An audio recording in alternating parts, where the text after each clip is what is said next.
ഈ വാർത്താ പകലിലെ പ്രധാന റിപ്പോർട്ടുകളുമായി വാർത്താമഴ ആരംഭിക്കുന്നു. ഞാൻ എസ് വിജയകുമാർ. സംസ്ഥാനത്താകെ വ്യാപിച്ചു കിടക്കുന്ന പാതിവില തട്ടിപ്പ് കേസിന്റെ അന്വേഷണം ക്രൈംബ്രാഞ്ചിന് വിട്ടു.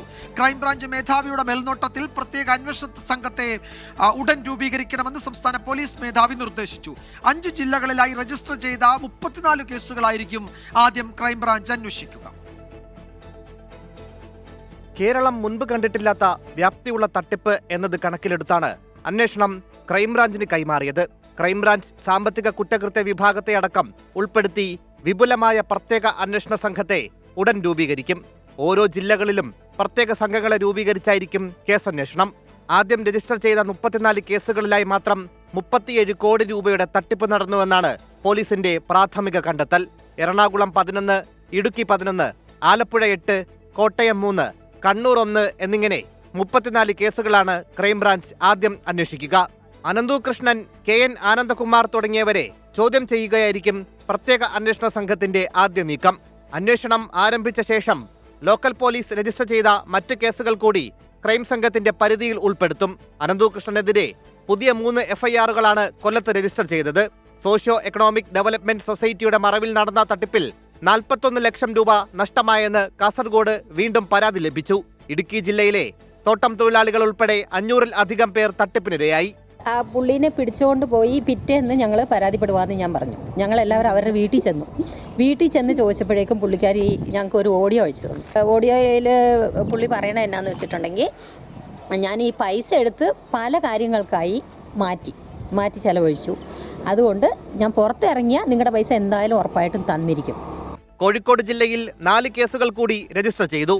കോഴിക്കോട് ജനശ്രീ മിഷൻ വഴി നടന്ന പാതിവില തട്ടിപ്പിലാണ് പോലീസ് കേസെടുത്തത്. ജനശ്രീ മിഷൻ കോട്ടൂർ മണ്ഡലം ചെയർമാനും കോൺഗ്രസ് നേതാവുമായ മുഹമ്മദ് അലി പൂനത്തിനെ പ്രതിയാക്കിയാണ് FIR. 24 തിരുവനന്തപുരം. പാതിവില തട്ടിപ്പ് കേസിൽ ഉന്നത രാഷ്ട്രീയ നേതാക്കളെ കുരുക്കിലാക്കി പ്രതി അനന്തു കൃഷ്ണന്റെ മൊഴി. MLA-മാർക്കും MP-മാർക്കും പാർട്ടി നേതാക്കൾക്കും പണം നൽകിയ വിശദാംശങ്ങളാണ് അനന്തു കൃഷ്ണൻ പോലീസിന് കൈമാറിയത്. എന്നാൽ പണം വാങ്ങിയെന്ന ആരോപണം മാത്യു കുഴൽനാടൻ MLA-യും CPM ഇടുക്കി ജില്ലാ സെക്രട്ടറി CV വർഗീസും നിഷേധിച്ചു. പാതിവില തട്ടിപ്പിലൂടെ സാധാരണക്കാരനിൽ നിന്ന് സ്വന്തമാക്കിയ പണത്തിൽ നിന്നാണ് ജനപ്രതിനിധികൾക്ക് പണം നൽകിയതെന്നാണ് പ്രതി അനന്തു കൃഷ്ണൻ പോലീസിന് നൽകിയ മൊഴി. UDF-ന്റെ ഒരു MP-ക്ക് 45 ലക്ഷം രൂപ നൽകിയതിൽ 15 ലക്ഷം രൂപ മാത്രമാണ് തിരഞ്ഞെടുപ്പിന് ചെലവഴിച്ചതെന്നും ബാക്കി പണം MP സ്വന്തം കയ്യിലാക്കിയെന്നും പ്രതി മൊഴി നൽകിയിട്ടുണ്ട്. മറ്റൊരു MP-ക്ക് 10 ലക്ഷം രൂപയോളം നൽകി. CPIM നേതാവിന് അദ്ദേഹം നിർദ്ദേശിച്ച അക്കൗണ്ടിലേക്ക് ഇടുക്കി തങ്കമണിയിലെ സഹകരണ ബാങ്കിൽ നിന്ന് പണം നൽകിയതായും അനന്തു കൃഷ്ണൻ മൊഴി നൽകിയിട്ടുണ്ട്. ബാങ്കിൽ പണമടച്ചതിന്റെ രസീത് അനന്തു കൃഷ്ണൻ പോലീസിന് നൽകിയിട്ടുണ്ട്. എറണാകുളത്തെ ഒരു കോൺഗ്രസ് MLA 7 ലക്ഷം രൂപ പണമായി കൈപ്പറ്റിയെന്നും മൂവാറ്റുപുഴയിലുള്ള യൂത്ത് കോൺഗ്രസ് നേതാവ് 5 ലക്ഷം രൂപയാണ് കൈപ്പറ്റിയതെന്നും പ്രതിയുടെ മൊഴിയിലുണ്ട്. ഓരോ ഇടപാടിന്റെയും രേഖകൾ ക്ലൗഡ് സ്റ്റോറേജിൽ സൂക്ഷിച്ചിട്ടുണ്ട് എന്നത് പ്രതി പോലീസിന് കാട്ടിക്കൊടുത്തു. അതേസമയം അനന്തുവിന്റെ ആരോപണങ്ങൾ ശരിയല്ല എന്ന് CPIM ഇടുക്കി ജില്ലാ സെക്രട്ടറി CV വർഗീസ് പറഞ്ഞു. അനന്തകൃഷ്ണന് CV വർഗീസിന് കാശ് തന്നിട്ടുണ്ടെങ്കിൽ അത് വരട്ടെ, ഞാനത് തെളിയിച്ചോളാം. മനസ്സിലായില്ലേ? ഞാൻ ഒരു ആളുകളോട് സ്വകാര്യ ആവശ്യത്തിന് പണമിടപാട് നടത്തുമോ സ്വകാര്യ അക്കൗണ്ട് കൈകാര്യം ചെയ്ത ആളല്ല ഞാൻ. എനിക്ക് സ്വകാര്യ അക്കൗണ്ട് ഇല്ല. പിന്നെ ആരെങ്കിലും പറയുന്നതിൻ്റെ അടിസ്ഥാനത്തിലൊന്നും മറുപടി പറയേണ്ട ബാധ്യതയൊന്നും എനിക്കില്ല. ആരോപണങ്ങൾ മാത്യു കുഴൽനാടൻ MLA-യും നിഷേധിച്ചു. റിപ്പോർട്ടർ TV രാഷ്ട്രീയ ലക്ഷ്യത്തോടെ വാർത്തകൾ നൽകുകയാണെന്നും മാത്യു കുഴൽനാടൻ ആരോപിച്ചു. ഒരു നിലയ്ക്കും ഞാനുമായിട്ട് ബന്ധപ്പെട്ട ആരും അത് അങ്ങനെ ഒരു സംഭവം ഉണ്ടായിട്ടില്ല എന്ന് പറഞ്ഞു. എനിക്ക് ഞാൻ 7 ലക്ഷം രൂപ വാങ്ങി നിങ്ങൾ തെളിയിക്കണ്ട. സാധാരണക്കാരന്, സാമാന്യ ജനത്തിന് പ്രഥമദൃഷ്ടിയ സംശയം തോന്നുന്ന സാഹചര്യങ്ങളെങ്കിലും ഉണ്ടെന്ന് തെളിയിച്ചാൽ ഞാൻ ഈ പൊതുപ്രവർത്തനം അവസാനിച്ച് വീട്ടിൽ പോകും. കേസിൽ അനന്തകൃഷ്ണനൊപ്പം തട്ടിപ്പിൽ പങ്കുചേർന്നുവെന്ന് ആരോപിക്കുന്ന സായിഗ്രാം ചെയർമാൻ ആനന്ദ് കുമാറിനെ കുരുക്കി പുതിയ പരാതിയും ഉയർന്നു വന്നു. പാതിവില തട്ടിപ്പിന്റെ പദ്ധതിയെക്കുറിച്ച് പരിചയപ്പെടുത്താൻ സായി ഗ്രാമത്തിൽ യോഗം ചേർന്നുവെന്നാണ് ആരോപണം. 2024 ജനുവരി 27-നാണ് നിരവധി ആളുകൾ പങ്കെടുത്ത യോഗം നടന്നതെന്നും പരാതിക്കാരൻ പറയുന്നു. കസ്റ്റഡി കാലാവധി അവസാനിക്കുന്ന അനന്തു കൃഷ്ണനെ ഇന്ന് വൈകിട്ട് മൂവാറ്റുപുഴ കോടതിയിൽ ഹാജരാക്കും. പ്രതിയുടെ സീൽ ചെയ്ത സ്ഥാപനങ്ങൾ തുറന്നു പരിശോധിക്കാൻ അനുമതി ആവശ്യപ്പെട്ട് കോടതിയിൽ അന്വേഷണ സംഘം ഇന്ന് അപേക്ഷയും സമർപ്പിക്കും. കൂടുതൽ രാഷ്ട്രീയ നേതാക്കളുടെ പങ്കിനെക്കുറിച്ചുള്ള വിവരങ്ങൾ അടുത്ത ദിവസങ്ങളിൽ പുറത്തുവരുമെന്നാണ് അന്വേഷണ സംഘവും പ്രതീക്ഷിക്കുന്നത്. ശ്യാംകുമാർ, 24, കൊച്ചി. CPM ജില്ലാ നേതാവിന് തങ്കമണി സർവീസ് സഹകരണ ബാങ്ക് വഴി 25 ലക്ഷം രൂപ എത്തിയെന്ന ആരോപണം അടിസ്ഥാനരഹിതമെന്ന് bank secretary Suneesh K Soman. പ്രതി അനന്തു കൃഷ്ണനോ പ്രതിയുമായി ബന്ധപ്പെട്ട ആളുകളോ ബാങ്കിൽ ഇടപാട് നടത്തിയിട്ടില്ല. CV വർഗീസിനോ CPMനോ തങ്കമണി സർവീസ് സഹകരണ ബാങ്കിൽ നിലവിൽ അക്കൗണ്ട് ഇല്ലെന്നും സുനീഷ് കെ സോമൻ വ്യക്തമാക്കി. ഈ പാതിവില തട്ടിപ്പ് കേസിൻ്റെ പ്രതി CPM ഇടുക്കി ജില്ലാ സെക്രട്ടറി CV വർഗീസിന് തങ്കമണി സർവീസ് സഹകരണ ബാങ്ക് വഴി 25 ലക്ഷം രൂപ കൊടുക്കുന്ന വാർത്ത ഞങ്ങളുടെയും ശ്രദ്ധയിൽപ്പെടുകയുണ്ടായി. ഇത് തികച്ചും അടിസ്ഥാനരഹിതമാണ്. CV വർഗീസിന് വർഷങ്ങളായിട്ട് ഈ ബാങ്കിൽ ഇപ്പോൾ ഇടപാടുകളില്ല. വർഷങ്ങൾക്ക് മുമ്പ് വായ്പകളുണ്ടായിരുന്നു, അതായത് അത് അടച്ച് തീർത്താണ്. പിന്നീട് ഇപ്പം ബാങ്കുമായിട്ട് യാതൊരുവിധ ഇടപാടുകളുമില്ല. ബാങ്കിലൊരു അംഗം മാത്രമാണ് ആണുള്ളത്. ബാങ്കിൻ്റെ രേഖകളെല്ലാം ഇപ്പോൾ നിയമപരമായിട്ട് പരിശോധിക്കാവുന്നതാണല്ലോ. അപ്പം അങ്ങനെ ഒരു ഇടപാടുകളില്ല. ബാങ്ക് നിയമപരമായി തന്നെ പ്രവർത്തിച്ചു വരുന്ന സ്ഥാപനമാണ്. പാതിവില തട്ടിപ്പുമായി ബന്ധപ്പെട്ട പരാതിയിൽ റിട്ടയർഡ് ജസ്റ്റിസ് CN രാമചന്ദ്രൻ നായരെ വീണ്ടും പ്രതി ചേർത്തു. മലപ്പുറത്തും കോഴിക്കോട്ടുമാണ് കേസെടുത്തത്. റിട്ടയർഡ് ജസ്റ്റിസ് CN രാമചന്ദ്രൻ നായരെയും സായിഗ്രാമം എക്സിക്യൂട്ടീവ് ഡയറക്ടർ KN ആനന്ദകുമാറിനെയും കണ്ടാണ് പണം നിക്ഷേപിച്ചതെന്ന് പരാതിക്കാർ പറഞ്ഞു. എന്നാൽ തട്ടിപ്പിൽ പങ്കില്ലെന്നും ഉപദേശകനായിരുന്ന കാലത്ത് താൻ തീരുമാനങ്ങളുടെ ഭാഗമായിരുന്നില്ല എന്നും retired justice CN Ramachandran Nair പ്രതികരിച്ചു. അനന്തകൃഷ്ണൻ രൂപീകരിച്ച NGO കോൺഫെഡറേഷന്റെ ഉപദേശകനായിരുന്നു വിരമിച്ച ഹൈക്കോടതി judge justice CN Ramachandran Nair. ഇദ്ദേഹത്തിനെതിരെയാണ് മലപ്പുറം, കോഴിക്കോട് ജില്ലകളിൽ കേസ് രജിസ്റ്റർ ചെയ്തിട്ടുള്ളത്. തട്ടിപ്പിന് ഇരയായ അങ്ങാടിപ്പുറം KSS എന്ന സംഘടനയുടെ ഭാരവാഹികൾ നൽകിയ പരാതിയിലാണ് പെരിന്തൽമണ്ണ പോലീസ് കേസെടുത്തത്. ജസ്റ്റിസ് CN രാമചന്ദ്രൻ നായരെയും ആനന്ദകുമാറിനെയും കണ്ടാണ് പണം നിക്ഷേപിച്ചതെന്ന് മലപ്പുറത്തെ പരാതിക്കാർ. കാരണം ഞങ്ങൾക്ക് വേണ്ടതെന്ന് വെച്ചാൽ നമ്മളിപ്പോൾ ഇവിടുന്ന് അതായത് ആൾക്കാരുടെ നിന്ന് പിരിച്ചൊരു പൈസ ഉണ്ട്. അതിന് അത് ഞങ്ങൾക്ക് മാത്രമല്ല, കേരളത്തിലെ ഒരുപാട് NGOs ഉണ്ട്. ആ പൈസ നമുക്ക് എങ്ങനെ തിരിച്ചു കിട്ടണം, അതിനുള്ള മാർഗങ്ങൾ കാണാൻ എന്താണ് വഴിയെന്നേ ഞങ്ങൾ നോക്കുന്നുള്ളൂ. കോഴിക്കോട്ടെ 2 കേസിൽ 3-ാം പ്രതിയാണ് CN രാമചന്ദ്രൻ നായർ. ബാലുശ്ശേരി പോലീസാണ് കേസെടുത്തത്. എന്നാൽ ആരോപണങ്ങൾ നിഷേധിച്ച് രാമചന്ദ്രൻ നായർ രംഗത്തെത്തി. ഞാൻ അഡ്വൈസറായിരുന്ന കാലത്തും ഈ കമ്പനിയുടെ NGO ഫെഡറേഷൻ്റെ ഒരു തീരുമാനങ്ങളുടെ ഭാഗമല്ല. അഡ്വൈസ് ചോദിച്ചിട്ടില്ല, കൊടുത്തിട്ടില്ല. എനിക്ക് ഇതിനകത്ത് ചുമതലകളോ യാതൊരു റോളോ ഇല്ല. ഈ തട്ടിപ്പ് കേസുമായിട്ട് യാതൊരു ബന്ധമില്ലെന്നും ബോധ്യപ്പെടും. കോഴിക്കോട് ജില്ലയിൽ മാത്രം തട്ടിപ്പിനിരയായത് 5526 പേർ. 11 സന്നദ്ധ സംഘടനകളാണ് ആളുകളിൽ നിന്ന് പണം വാങ്ങി കുരുക്കിലായത്. 7000-ലധികം പേരിൽ നിന്നാണ് പകുതി വിലക്ക് scooter, laptop, mobile, tailoring machine എന്നിവ നൽകാമെന്ന് പറഞ്ഞ് വിവിധ സംഘടനകൾ പണം സമാഹരിച്ചത്. 24 കോഴിക്കോട്. പാതിവില തട്ടിപ്പ് കേസിലെ ആരോപണങ്ങളിൽ പ്രതികരണവുമായി മന്ത്രി V Sivankutty. Saigramam executive director KN Anandakumar ക്ഷണിച്ചതനുസരിച്ച് 2 പരിപാടികളിൽ പങ്കെടുത്തിട്ടുണ്ട് എന്ന് മന്ത്രി പറഞ്ഞു. Retired justice CN Ramachandran Nair ഉൾപ്പെടെ സഹകരിച്ചിട്ടുണ്ട്. നജീബ് കാന്തപുരം MLAയുടെ NGOയും താനാണ് ഉദ്ഘാടനം ചെയ്തതെന്നും മന്ത്രി വിശദീകരിച്ചു. ഞാൻ നാഷണൽ NGO കോൺഫെഡറേഷൻ്റെ 1-2 പരിപാടികളിൽ ഞാൻ പങ്കെടുത്തിട്ടുണ്ട്. കോൺഫെഡറേഷൻ്റെ ചെയർമാൻ ആനന്ദകുമാർ ശ്രീ സത്യസായി ഗ്രാമം ഗ്ലോബൽ ട്രസ്റ്റിൻ്റെ ഫൗണ്ടറും എക്സിക്യൂട്ടീവ് ഡയറക്ടറുമാണ്. സായി ഗ്രാമത്തിൽ അടക്കം നിരവധി പദ്ധതികൾ ഉദ്ഘാടനം ചെയ്യാനായി ഞാൻ പോയിട്ടുണ്ട്. കോൺഫെഡറേഷൻ്റെ സംസ്ഥാന സെക്രട്ടറി അനന്ത് കൃഷ്ണനെ അതുവഴിയുള്ള അന്ന് പ്രോഗ്രാം നടക്കുന്ന സ്ഥലത്ത് വെച്ച് കണ്ടുള്ള ഒരു പരിചയമാണ് എനിക്കുള്ളത്. നാഷണൽ NGO കോൺഫെഡറേഷൻ സംസ്ഥാനത്തിലെ ഓഫീസ് ഉദ്ഘാടനം ചെയ്യാൻ എന്നെ ക്ഷണിച്ചപ്പോൾ KN Anandakumar, advisory chairman justice CN Ramachandran Nair, justice Lakshmikutty അമ്മ എന്നിവർ ഈ സംഘടനയുമായി സഹകരിച്ച് പ്രവർത്തിക്കുന്നുണ്ടെന്ന് എന്നറിഞ്ഞതിൻ്റെ പശ്ചാത്തലത്തിലാണ് ഞാനും അതിൽ പങ്കെടുക്കാൻ വേണ്ടി പോകുന്നത്. ഇന്നത്തെ മറ്റു ചില പ്രധാന റിപ്പോർട്ടുകളിലേക്ക് കൂടി വാർത്താമഴ കടക്കുകയാണ്. തൃശൂർ കൊടുങ്ങല്ലൂരിലെ അഴീക്കോട് മകൻ അമ്മയുടെ കഴുത്തറുത്തു. അതീവ ഗുരുതരാവസ്ഥയിൽ ചികിത്സയിലാണ് പരിക്കേറ്റ അഴീക്കോട് സ്വദേശി സീനത്ത്. മകൻ ലഹരിക്ക് അടിമയെന്നാണ് പോലീസ് അറിയിച്ചിരിക്കുന്നത്. ഇയാളെ കസ്റ്റഡിയിലെടുത്തിട്ടുണ്ട്. ഞായറാഴ്ച രാത്രിയാണ് അഴീക്കോട് മരപ്പാലത്തിന് സമീപം ഊമന്തറ അഴുവേലിക്കകത്ത് ജലീലിന്റെ ഭാര്യ സീനത്തിനെ 24-കാരനായ മകൻ മുഹമ്മദ് ആക്രമിച്ചത്. മുഹമ്മദ് ലഹരി ഉപയോഗിക്കുന്നതിൽ നിന്ന് പിന്തിരിപ്പിക്കാൻ രക്ഷിതാക്കൾ ശ്രമിച്ചതാണ് ആക്രമണത്തിലേക്ക് നയിച്ചത്. ഇടത് കൈകൊണ്ട് മാതാവിന്റെ മുടിയിൽ ചുരുട്ടിപ്പിടിച്ച ശേഷം വലത് കൈയിൽ കരുതിയ കത്തി ഉപയോഗിച്ച് കഴുത്തറക്കുകയായിരുന്നു. കൊലപ്പെടുത്തണമെന്ന് ലക്ഷ്യമിട്ടായിരുന്നു ആക്രമണം. എന്നാൽ ശബ്ദം കേട്ട് നാട്ടുകാർ ഓടിക്കൂടിയതോടെ കൊലപാതക ശ്രമം പരാജയപ്പെട്ടുവെന്നാണ് പോലീസ് പറയുന്നത്. സീനത്തിനെ രക്ഷിക്കാൻ ശ്രമിച്ച നാട്ടുകാർക്ക് നേരെയും പ്രതി കൊലവിളി നടത്തി. ഗുരുതരമായി പരിക്കേറ്റ സീനത്തിനെ ആദ്യം എറണാകുളത്തെ സ്വകാര്യ ആശുപത്രിയിലും തുടർന്ന് കോട്ടയം മെഡിക്കൽ കോളേജ് ആശുപത്രിയിലും പ്രവേശിപ്പിച്ചു. മുഹമ്മദിനെ കൊടുങ്ങല്ലൂർ പോലീസ് കസ്റ്റഡിയിലെടുത്തു. 3 വർഷം മുൻപ് പിതാവ് ജലീലിനെയും മുഹമ്മദ് ആക്രമിച്ചിരുന്നു. 24 തൃശൂർ. തിരുവനന്തപുരം വെള്ളറട ക്ലിയൂരിൽ മകൻ അച്ഛനെ കൊലപ്പെടുത്തിയ സംഭവത്തിന് പിന്നിൽ ബ്ലാക്ക് മാജിക് എന്ന നിഗമനത്തിലേക്ക് പോലീസ്. പ്രതി പ്രജിന്റെ സ്വഭാവത്തിൽ നിഗൂഢതകളുണ്ട് എന്നാണ് ബന്ധുക്കൾ ആരോപിക്കുന്നത്. പ്രജിന്റെ മൊബൈൽ ഫോൺ ഫോറൻസിക് പരിശോധനയ്ക്ക് അയച്ചു. ഫെബ്രുവരി 5-നാണ് കിളിയൂർ സ്വദേശി ജോസിനെ മകൻ പ്രജിൻ വെട്ടിക്കൊലപ്പെടുത്തിയത്. സോഫയിൽ കിടക്കുകയായിരുന്ന അച്ഛന്റെ കഴുത്തിലാണ് ആദ്യം വെട്ടിയത്. ഓടി രക്ഷപ്പെടാൻ ശ്രമിച്ചപ്പോൾ പിന്തുടർന്ന് വെട്ടി. ജോസിന്റെ ശരീരത്തിൽ 28 തവണ വെട്ടേറ്റെന്നാണ് പോസ്റ്റ്മോർട്ടം റിപ്പോർട്ടിൽ പറയുന്നത്. ജോസിന് മുമ്പും മകനിൽ നിന്ന് മർദ്ദനമേറ്റിരുന്നു. മൃതദേഹത്തിൽ മർദ്ദനമേറ്റ ഒട്ടനവധി പാടുകളുണ്ടായിരുന്നു. ദുർമന്ത്രവാദത്തിന് അടിമയായിരുന്നു പ്രജിനെന്ന് സൂചിപ്പിക്കുന്ന തെളിവുകളും മുറിയിൽ നിന്ന് കിട്ടിയിരുന്നു. ഇയാളുടെ മൊബൈൽ ഫോൺ കൂടി പരിശോധിച്ചാലേ ബ്ലാക്ക് മാജിക്കിൽ വ്യക്തത വരൂ. അച്ഛനെ കൊലപ്പെടുത്തിയ പ്രതി മൊബൈൽ ഫോൺ ഫോർമാറ്റ് ചെയ്ത ശേഷമാണ് കീഴടങ്ങിയത്. ഇത് റിക്കവർ ചെയ്ത ശേഷം പ്രജിനെ കസ്റ്റഡിയിൽ വാങ്ങി വിശദമായി പോലീസ് ചോദ്യം ചെയ്യും. വീട്ടിലെ മുകൾ നിലയിലെ മുറിയിലായിരുന്നു പ്രജിൻ അധിക സമയവും ചെലവഴിച്ചിരുന്നത്. ഇവിടേക്ക് മാതാപിതാക്കളെ പ്രവേശിപ്പിച്ചിരുന്നില്ല. മിക്ക ദിവസങ്ങളിലും അർദ്ധരാത്രി വീട്ടിൽ നിന്നും പുറത്തു പോകുന്നതും പതിവായിരുന്നു. രാത്രി വീട് വിട്ടിറങ്ങിയാൽ 1-2 മണിക്കൂർ കഴിഞ്ഞേ തിരികെ വരാറുള്ളൂ.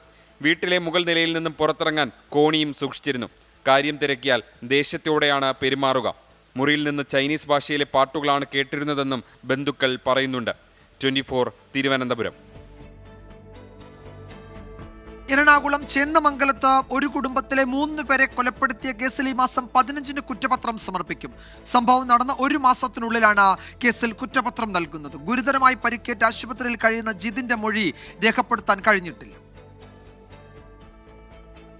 ജനുവരി 15-നാണ് ഋതു ജയൻ എന്ന കൊടും ക്രിമിനൽ ഒരു കുടുംബത്തിലെ 3 പേരെ തലക്കടിച്ച് കൊലപ്പെടുത്തിയത്.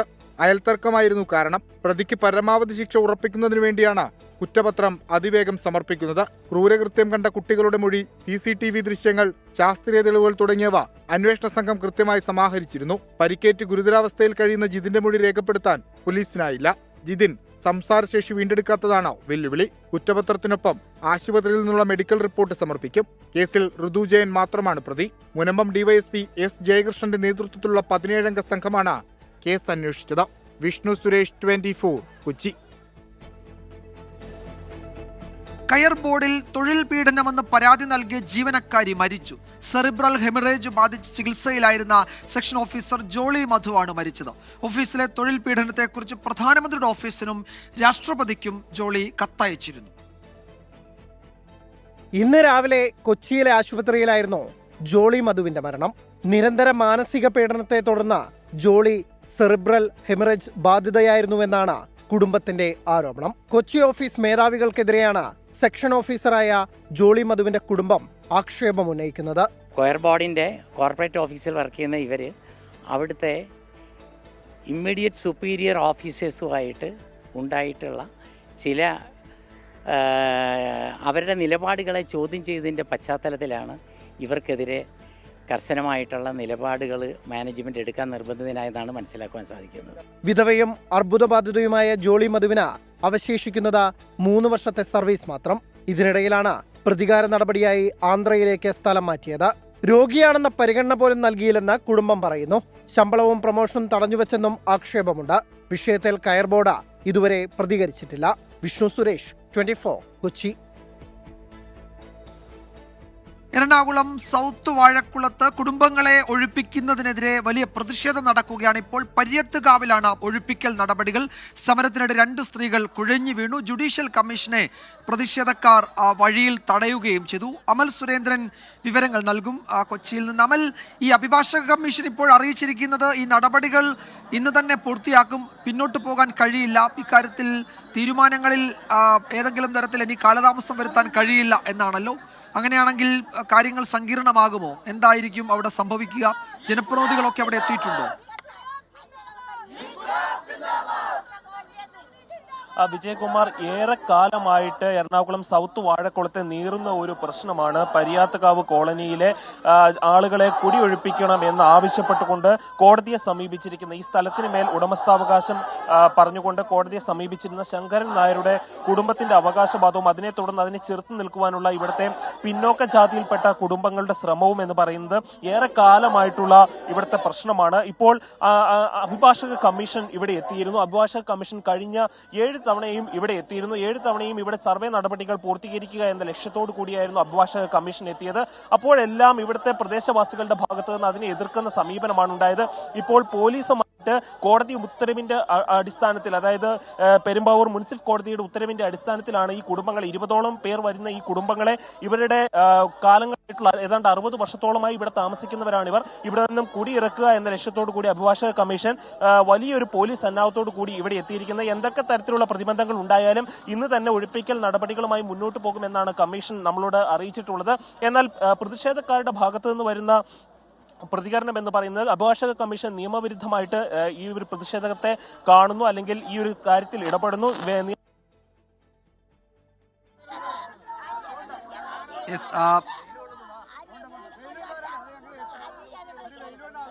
അവിടുത്തെ ജനങ്ങളുടെ വൈകാരിക പ്രതികരണമാണ്. ഈ അഭിഭാഷക കമ്മീഷനെ ഇപ്പോൾ തടഞ്ഞിട്ടുണ്ട്. അവിടെ ഈ ഒഴിപ്പിക്കൽ നടപടിക്കെതിരെ അതിനെതിരെ പ്രതിഷേധിച്ച 2 സ്ത്രീകൾ കുഴഞ്ഞു വീഴുകയും ചെയ്തു. അവരെ ആശുപത്രിയിലേക്കൊക്കെ മാറ്റിയിട്ടുണ്ട്. എറണാകുളം സൗത്ത് വാഴക്കുളത്താണ് ഈ പ്രതിഷേധം. പരിയത്തുകാവ് എന്ന സ്ഥലത്താണ് ഈ ഒഴിപ്പിക്കൽ നടപടികൾ. അമൽ സുരേന്ദ്രൻ തുടരുന്നു. അമൽ, ഇപ്പോൾ നമ്മൾ ദൃശ്യങ്ങളിൽ കാണുന്നുണ്ട് അവിടുത്തെ ആളുകളുടെ വലിയ പ്രതിഷേധം. ഇന്ന് തന്നെ എങ്ങനെ ഈ നടപടിക്രമങ്ങൾ പൂർത്തിയാക്കും, ഈ പ്രതിഷേധക്കാരെ എങ്ങനെ നീക്കും എന്നാണ് അഭിഭാഷക കമ്മീഷൻ പറയുന്നത്?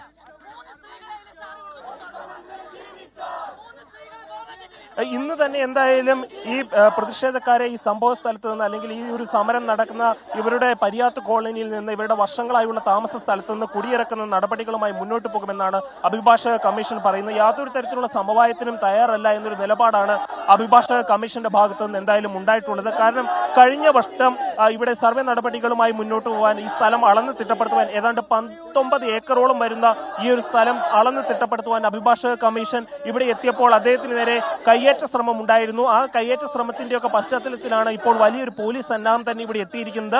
ഏതായാലും ഇവിടുത്തെ പ്രതിഷേധക്കാർ പറയുന്നത് ഇത് പെരിയാർ വാലി കനാൽ പദ്ധതിയുടെ ഭാഗമായിട്ടുള്ള പുറമ്പോക്ക് ഭൂമിയാണ്. ഈ പുറമ്പോക്ക് ഭൂമിയിലാണ് തങ്ങൾ താമസിക്കുന്നത്, അല്ലാതെ ആരുടെയും സ്വകാര്യ ഭൂമിയിൽ കയ്യേറി താമസിക്കുന്നവരല്ല ഞങ്ങൾ. അതിനാൽ തന്നെ സ്വകാര്യ വ്യക്തിയുടെ അവകാശവാദങ്ങളെല്ലാം തെറ്റാണ് എന്നാണ് ഇവിടെയുള്ള ജനങ്ങൾക്ക് പറയാനുള്ളത്. ഏതായാലും ഇവിടെ ഇപ്പോൾ 3-4 പേരാണ് ഇവിടെ അടക്കം ഇവിടെ ഇപ്പോൾ തളർന്നു വീഴുന്ന സ്ഥിതി ഉണ്ടായിരുന്നു. സ്ത്രീകളായിട്ടുള്ള വയസ്സായിട്ടുള്ള ആളുകൾ ഇവിടെ കനത്ത വെയിലിന്റെ ചുവട്ടിലും ഈ സമരത്തിന്റെ പങ്കാളികളായിക്കൊണ്ട് ഇവിടെ തളർന്നു വീഴുന്ന സ്ഥിതി ഉണ്ടായിരുന്നു.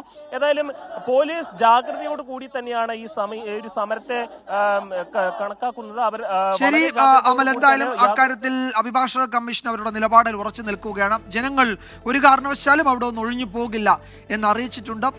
ഇന്ന് തന്നെ എങ്ങനെ നടപടിക്രമങ്ങൾ പൂർത്തിയാക്കാൻ കഴിയും എന്നറിയില്ല. വലിയ പ്രതിഷേധം ജനങ്ങൾ അവിടെ ഉയർത്തുകയും ചെയ്യുന്നുണ്ട്. അമൽ സുരേന്ദ്രനാണ് വിവരങ്ങൾ നൽകിയത്. മറ്റൊരു റിപ്പോർട്ടിലേക്ക്. പത്തനംതിട്ട തണ്ണീർത്തോട് ജനവാസ മേഖലയിലെത്തിയ കാട്ടാന ചരിഞ്ഞു. 2 ദിവസമായി ജനവാസ മേഖലയിലായിരുന്നു പിടിയാനയും കുട്ടിയാനയും. ഇന്നലെ വൈകിട്ടാണ് വനം വകുപ്പ് ഉദ്യോഗസ്ഥർ ആനകളെ കാട് കയറ്റിയത്. ശ്രീജിത്ത് ശ്രീകുമാരൻ വിവരങ്ങൾ നൽകും. ശ്രീജിത്ത്, എന്താണ് ഏറ്റവും ഒടുവിൽ ലഭിക്കുന്ന വിവരം? വനം വകുപ്പ് ഉദ്യോഗസ്ഥർ ആ സ്ഥലത്തെത്തിയിട്ടുണ്ടോ ഇപ്പോൾ?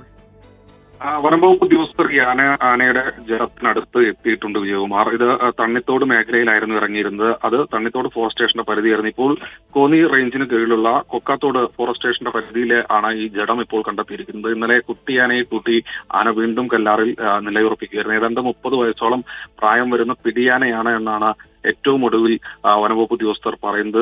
ഇന്നലെ തന്നെ വലിയ തോതിലുള്ള അസ്വസ്ഥതകൾ കാണിച്ചിരുന്നതിന് കാഴ്ചയ്ക്ക് എന്തോ പ്രശ്നമുണ്ടെന്ന് തോന്നുന്നു. ഏറെ നേരം പടക്കം പൊട്ടിച്ചിട്ടും അതുപോലെ തന്നെ തീ കത്തിച്ചിട്ടും ഒന്നും ആന പോകാതെ തന്നെ നിലയുറപ്പിക്കുകയായിരുന്നു. എന്തായാലും ഇന്നലെ ആനയെ കുത്തി തിരിച്ച് കാട്ടിലേക്ക് കൂട്ടിക്കൊണ്ടുപോകുന്നത് വഴികാട്ടുന്ന അടക്കം ആ ദൃശ്യങ്ങൾ നമ്മുടെ ക്യാമറമാൻ സഞ്ജയ് ഇക്ബാൽ പകർത്തി പ്രേക്ഷകർക്ക് മുൻപിലേക്ക് എത്തിച്ചിരുന്നു. എന്തായാലും ഇപ്പോൾ അല്പസമയം മുമ്പ്, ഏതാണ്ട് ഒരു മണിക്കൂർ മുൻപാണ് വനംവകുപ്പ് ഉദ്യോഗസ്ഥർക്ക് ഇത്തരത്തിൽ വിവരം ലഭിച്ചത്.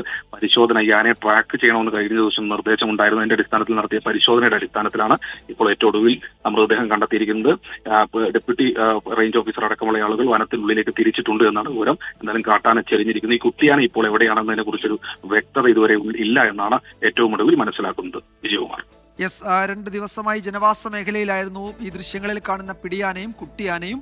ഇന്നലെ വൈകിട്ടാണ് വനംവകുപ്പ് ഉദ്യോഗസ്ഥർ കാട് കയറ്റിയത്. പക്ഷേ ഇപ്പോൾ ആ പിടിയാന കാട്ടിൽ ചരിഞ്ഞ നിലയിൽ കണ്ടെത്തിയിട്ടുണ്ട്. വനംവകുപ്പ് ഉദ്യോഗസ്ഥർ അവിടേക്ക് പോവുകയാണ്. അതിനൊപ്പം ഉണ്ടായിരുന്ന കുട്ടിയാന എവിടെ എന്നത് ഇനി കണ്ടെത്തേണ്ടതുണ്ട്. ശ്രീജിത് ശ്രീകുമാരനാണ് വിവരങ്ങൾ നൽകിയത്. ഡൽഹിയിലെ തിരിച്ചടിക്ക് പിന്നാലെ ആം ആദ്മി പാർട്ടിയിൽ പ്രതിസന്ധി രൂക്ഷം. പഞ്ചാബിൽ 30 ആം ആദ്മി പാർട്ടി MLA-മാരുമായി സമ്പർക്കത്തിലാണെന്ന് കോൺഗ്രസ് അവകാശപ്പെട്ടു. അഭ്യൂഹങ്ങൾ ആം ആദ്മി പാർട്ടി തള്ളുകയാണ്. അരവിന്ദ് കെജ്രിവാൾ പഞ്ചാബിലെ ആം ആദ്മി പാർട്ടി MLA-മാരുടെ അടിയന്തര യോഗം വിളിച്ചു ചേർത്തു. ഈറ്റില്ലമായ ഡൽഹിയിൽ അടിപതറിയത് ആം ആദ്മി പാർട്ടിയുടെ നിലനിൽപ്പിന് തന്നെ ഭീഷണിയാകുന്നുവെന്നാണ് പഞ്ചാബിൽ നിന്നും വരുന്ന റിപ്പോർട്ടുകൾ. പഞ്ചാബിലെ ആം ആദ്മി പാർട്ടിയുടെ 30ഓളം MLA-മാർ കോൺഗ്രസുമായി സമ്പർക്കത്തിലുണ്ടെന്നും അവർ പാർട്ടി മാറാൻ തയ്യാറാണെന്നും പഞ്ചാബിലെ പ്രതിപക്ഷ നേതാവ് പ്രതാപ് സിംഗ് ബാജ്വ അവകാശപ്പെട്ടു. പാർട്ടി ആശയങ്ങളിൽ നിന്നും വ്യതിചലിക്കുന്നുവെന്നും അധികാരത്തിലെത്തി 3 വർഷം പിന്നിട്ടിട്ടും വാഗ്ദാനങ്ങളൊന്നും പാലിക്കാൻ കഴിഞ്ഞിട്ടില്ലെന്നും ആക്ഷേപമുള്ള നിരവധി MLA-മാർ ആം ആദ്മി പാർട്ടിയിലുണ്ട്. മുഖ്യമന്ത്രി ഭഗ്വന്ത് മാനിന്റെ ശൈലിയിലും അതൃപ്തിയുള്ള ഈ നേതാക്കൾ ബദൽ മാർഗങ്ങൾ തേടുന്നതായി നേരത്തെ റിപ്പോർട്ടുകൾ വന്നിരുന്നു. പാർട്ടിയുടെ മുഖമായ ദേശീയ കൺവീനർ അരവിന്ദ് കെജ്രിവാൾ തന്നെ പരാജയപ്പെട്ടതാണ് പഞ്ചാബ് നേതാക്കളുടെ ആത്മവിശ്വാസം തകർത്തത്. ആം ആദ്മി പാർട്ടിയുടെ ചില MLA-മാരെ BJPയും ബന്ധപ്പെട്ടതായി റിപ്പോർട്ടുകളുണ്ട്. ഈ സാഹചര്യത്തിലാണ് അരവിന്ദ് കെജ്രിവാൾ പഞ്ചാബ് ആം ആദ്മി പാർട്ടി MLA-മാരുടെ യോഗം നാളെ ഡൽഹിയിൽ വിളിച്ചത്. എന്നാൽ MLA-മാർ പാർട്ടി മാറുമെന്ന റിപ്പോർട്ടുകൾ ആം ആദ്മി പാർട്ടി നേതൃത്വം തള്ളി. ഡൽഹി തെരഞ്ഞെടുപ്പ് പ്രചരണത്തിൽ പങ്കെടുത്ത MLA-മാരെ കാണാനാണ് കെജ്രിവാൾ യോഗം വിളിച്ചതെന്നാണ് വിശദീകരണം. പഞ്ചാബിൽ നിന്നും രാജ്യസഭയിലേക്ക് എത്താൻ കെജ്രിവാളിന് ആലോചനയുണ്ടെന്നും ഇക്കാര്യവും നാളത്തെ യോഗത്തിൽ ചർച്ചയാകുമെന്നും അഭ്യൂഹങ്ങളുണ്ട്. 24 ഡൽഹി. മുഖ്യമന്ത്രി എൻ ബീരേൻ സിംഗ് രാജിവെച്ചതിന് പിന്നാലെ മണിപ്പൂരിൽ നിർണായക നീക്കങ്ങൾ. സംബിത് പാത്ര MPയുടെ നേതൃത്വത്തിൽ തിരക്കിട്ട ചർച്ചകൾ BJPയിൽ നടക്കുകയാണ്. മുഖ്യമന്ത്രി സ്ഥാനത്തേക്ക് നിലവിലുള്ള സ്പീക്കർ ഉൾപ്പെടെയുള്ളവരുടെ പേരുകൾ ഉയർന്നു കേൾക്കുന്നുണ്ടെങ്കിലും രാഷ്ട്രപതി ഭരണ സാധ്യതയും സജീവമാണ്. എൻ ബിരേൻ സിംഗിന്റെ അപ്രതീക്ഷിത രാജിക്ക് പിന്നാലെ മണിപ്പൂരിൽ തുടർ നടപടികൾ ചർച്ചയാവുകയാണ്.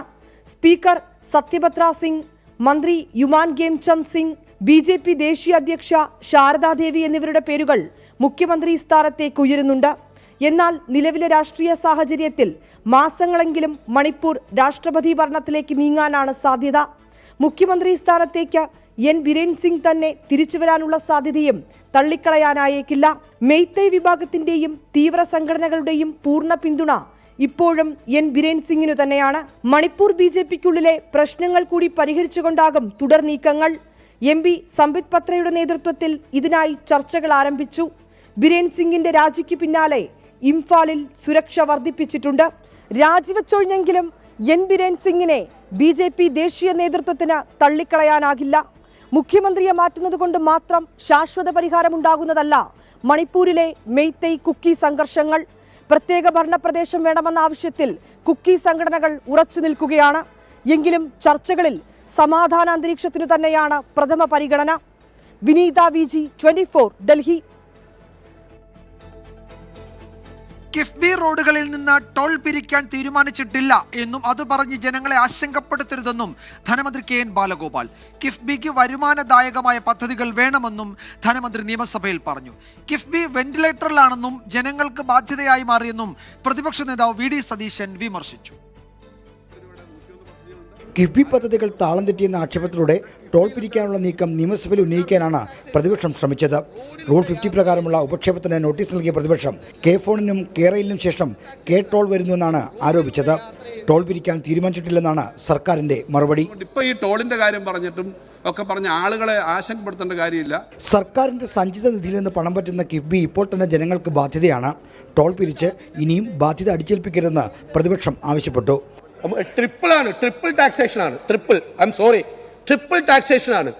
റോഡിലൂടെ യാത്ര ചെയ്യുന്നതിന് നിങ്ങൾ മോട്ടോർ വെഹിക്കിൾ ടാക്സും പെട്രോളിയം സെസ്സും മേടിച്ച് ഇനി ടോളും കൂടി നിങ്ങൾ വാങ്ങിക്കാൻ പോകുന്നു. ശരിയല്ല. കിഫ്ബി പിന്നോട്ടല്ല മുന്നോട്ടാണെന്ന ധനമന്ത്രിയുടെ മറുപടിയോടെ പ്രത്യേക ചർച്ച വേണമെന്ന ആവശ്യം സ്പീക്കർ നിരാകരിച്ചു. ഇതിൽ പ്രതിഷേധിച്ച് പ്രതിപക്ഷം നിയമസഭയിൽ നിന്ന് ഇറങ്ങിപ്പോയി. 24 തിരുവനന്തപുരം. സംസ്ഥാനത്ത് സ്വകാര്യ സർവകലാശാലകൾക്ക് പ്രവർത്തനാനുമതി നൽകുന്ന ബില്ലിന് അംഗീകാരം നൽകാൻ ഇന്ന് പ്രത്യേക മന്ത്രിസഭാ യോഗം. സംവരണ മാനദണ്ഡങ്ങൾ പാലിച്ച് മെഡിക്കൽ എഞ്ചിനീയറിംഗ് കോഴ്സുകൾ അടക്കം നടത്താൻ അനുമതി നൽകുന്ന കരട് ബില്ലാണ് തയ്യാറാക്കിയിരിക്കുന്നത്. ഉന്നത വിദ്യാഭ്യാസ വകുപ്പ് തയ്യാറാക്കിയ ബില്ലിൽ ആശങ്ക അറിയിച്ച CPI മന്ത്രിമാരുമായി ഇന്ന് മന്ത്രി ഡോക്ടർ ആർ ബിന്ദു ചർച്ച നടത്തും. വെള്ളിയാഴ്ച റവന്യൂ മന്ത്രി കെ രാജനുമായും കൃഷിമന്ത്രി പി പ്രസാദുമായും ഒരു തവണ ചർച്ച നടത്തിയിരുന്നു. സ്വകാര്യ സർവകലാശാലകൾക്ക് അനുമതി നൽകുമ്പോൾ നിലവിലുള്ള സർവകലാശാലകളുടെ സ്ഥിതി എന്താകും എന്നതാണ് CPI ഉന്നയിക്കുന്ന പ്രധാന ചോദ്യം. വൈദ്യുതി നിരക്ക് വർധന നിയമസഭയിൽ ഉന്നയിച്ച് കോൺഗ്രസ് നേതാവ് രമേശ് ചെന്നിത്തല. അദാനി, ജിൻഡാൽ പോലുള്ള കുത്തക കമ്പനികൾക്ക് പണമുണ്ടാക്കാനാണ് നിലവിലെ കരാർ എന്ന് രമേശ് ചെന്നിത്തല ആരോപിച്ചു. കരാർ തുടരട്ടെ എന്ന നിലപാടാണ് സർക്കാരിനുള്ളത് എന്നും റെഗുലേറ്ററി കമ്മീഷനാണ് കരാർ റദ്ദാക്കിയതെന്നും മുഖ്യമന്ത്രി സഭയെ അറിയിച്ചു. 7500 കോടി രൂപയാണ് കേരളത്തിലെ ജനങ്ങളുടെ തലയിൽ വൈദ്യുതി ചാർജായി അടിച്ചേൽപ്പിച്ചത്. 4 രൂപ 29 പൈസയ്ക്ക് പെർ യൂണിറ്റ് കിട്ടിക്കൊണ്ടിരുന്ന UDF ഗവൺമെൻറ് കാലത്തെ ദീർഘകാല കരാർ റദ്ദാക്കി 10 രൂപയ്ക്കും 14 രൂപയ്ക്കും പെർ യൂണിറ്റിന് വൈദ്യുതി വാങ്ങി കേരളത്തിലെ ജനങ്ങളുടെ തലയിൽ ഇരുട്ടടിയാണ് നൽകിയത്. വൈദ്യുതി നിരക്ക് വർദ്ധിപ്പിച്ച സർക്കാർ ജനങ്ങൾക്ക് ഇരുട്ടടി നൽകിയെന്നായിരുന്നു രമേശ് ചെന്നിത്തലയുടെ വിമർശനം. എന്നാൽ കരാർ റദ്ദാക്കിയത് റെഗുലേറ്ററി കമ്മീഷനെന്ന വൈദ്യുതി മന്ത്രി കെ കൃഷ്ണൻകുട്ടി. ഇപ്പോൾ കരാർ റദ്ദാക്കിയത് റെഗുലേറ്ററി കമ്മീഷനാണല്ലോ, ഗവൺമെന്റ് അല്ല. അതിനെതിരായി അപ്പീൽ കൊടുത്തിട്ടുണ്ട്. അതിപ്പോൾ സുപ്രീം കോടതി അപ്പീലിന്റെ നേതൃത്വം. മന്ത്രിയെ തള്ളി പ്രതിപക്ഷ നേതാവ് VD സതീശൻ. റെഗുലേറ്ററി കമ്മീഷനിൽ CPM നേതാക്കൾ എന്ന് പരിഹാസം. റെഗുലേറ്ററി അതോറിറ്റി എന്ന് പറഞ്ഞാൽ അതോറിറ്റിയിൽ ആരൊക്കെയാണ്? നേരത്തെ ഇലക്ട്രിസിറ്റി മന്ത്രിയായിരുന്ന MM മണി, അദ്ദേഹത്തിൻ്റെ പ്രൈവറ്റ് സെക്രട്ടറി, CPMന്റെ അവിടുത്തെ സംഘടനയുടെ പ്രസിഡന്റായിരുന്ന ആൾ, ഇവരൊക്കെയാണ് റെഗുലേറ്ററി അതോറിറ്റിയിൽ. ദീർഘകാല കരാർ റദ്ദാക്കിയതിനെതിരെ സർക്കാർ ചെയ്യാവുന്നതെല്ലാം ചെയ്തുവെന്ന് മുഖ്യമന്ത്രി. റെഗുലേറ്ററി കമ്മീഷനാണല്ലോ, ആ കമ്മീഷൻ ഇത് റദ്ദ് ചെയ്ത് നിലയെടുത്തു. അത് അംഗീകരിക്കുകയല്ല സർക്കാർ ചെയ്തത്, അതിനെതിരെ നിലപാടെടുത്തു. സർക്കാർ തന്നെ, മന്ത്രിസഭ തന്നെ അക്കാര്യത്തിൽ തീരുമാനമെടുത്തു. ഇപ്പോൾ ബഹുമാനപ്പെട്ട മന്ത്രി പറഞ്ഞതുപോലെ നിയമ പോരാട്ടത്തിലുമാണ്. 24 തിരുവനന്തപുരം. മറ്റൊരു പ്രധാന റിപ്പോർട്ടിലേക്ക്. കളമശ്ശേരി ബോംബ് സ്ഫോടന കേസ് പ്രതി ഡൊമിനിക് മാർട്ടിൻ ബോംബ് നിർമ്മിച്ച രീതി വിദേശ നമ്പറിലേക്ക് അയച്ചിരുന്നു എന്ന നിർണായക കണ്ടെത്തൽ. ചിത്രങ്ങൾ അടക്കം അയച്ചു നൽകി എന്നാണ് വിവരം. ഈ പശ്ചാത്തലത്തിൽ ഡൊമിനിക് മാർട്ടിന്റെ വിദേശ ബന്ധങ്ങളിൽ കൂടുതൽ അന്വേഷണം നടത്താൻ തീരുമാനിച്ചു. 24 എക്സ്ക്ലൂസീവ്. കഴിഞ്ഞ ദിവസമാണ് ഡൊമിനിക് മാർട്ടിന്റെ വിദേശ ബന്ധങ്ങളെക്കുറിച്ച് അന്വേഷിക്കാൻ ആഭ്യന്തര വകുപ്പ് അനുമതി നൽകിയത്. മാർട്ടിന്റെ ഫോൺ കേന്ദ്രീകരിച്ച് നടത്തിയ അന്വേഷണത്തിൽ സ്ഫോടനത്തിന് മുൻപ് ബോംബ് നിർമ്മാണത്തിന്റെ രീതി ദുബായിലുള്ള ഒരു നമ്പറിലേക്ക് ഫോർവേഡ് ചെയ്ത് നൽകിയതായി കണ്ടെത്തി. ചിത്രങ്ങൾ സഹിതം അയച്ചെന്നാണ് കണ്ടെത്തൽ. 10 വർഷത്തോളം ഡൊമിനിക് മാർട്ടിൻ ദുബായിലായിരുന്നു ജോലി ചെയ്തിരുന്നത്. സുഹൃത്തിന്റെ നമ്പർ എന്നാണ് പ്രാഥമിക വിലയിരുത്തൽ. എന്നാൽ നമ്പറിന്റെ ഉടമയെ കണ്ടെത്താനായിട്ടില്ല. ഇന്റർപോളിന്റെ സഹായത്തോടെ അന്വേഷണം നടത്തി റിപ്പോർട്ട് കോടതിയിൽ നൽകും. ഈ നമ്പറിന്റെ ഉടമയ്ക്ക് സ്ഫോടനവുമായി ബന്ധമുണ്ടെങ്കിൽ കേസിൽ പ്രതി ചേർക്കും. 2023 നവംബറിലുണ്ടായ സ്ഫോടനത്തിൽ 8 പേർക്കാണ് ജീവൻ നഷ്ടമായത്. വിഷ്ണു സുരേഷ്, 24 കൊച്ചി.